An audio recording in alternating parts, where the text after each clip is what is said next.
misy karazana fiarovana tsy ho azonao mihitsy mandreva tonga anao tonga an-tsainany antsoina hoe fiarovana ara-diplomatika tany Angleterre nandritra ny vanim-potoana Covid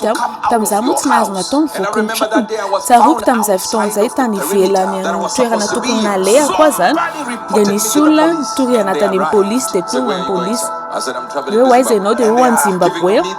teo izy nanomboka teny hoe tsy mahazo makany ianao fa zao rehefa eo navoakako ny passeport diplomatique dia izy hoe ity ambassadeur hoady io zay azafady tsy fantatray teo vao tonga sainy hoe ara-teknika misy le antsoina hoe fiarovana ara-diplomatique zany hoe tsy afaka sambona raha lazaina amin'ny teny hafa raha manao fahantsoana na mamono olona kory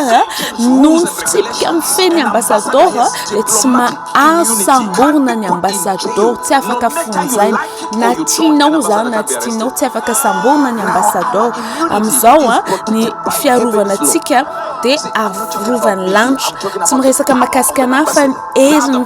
ambassadeur ny baiboly hoe ankehitriny isika dia ambassadeur ny lanitra raha lazaina amin'ny teny hafa zany zavatra mazava be zany ambassadeur rery any ny olombelona afaka manangana ny saim-pireneny any amina firenena hafa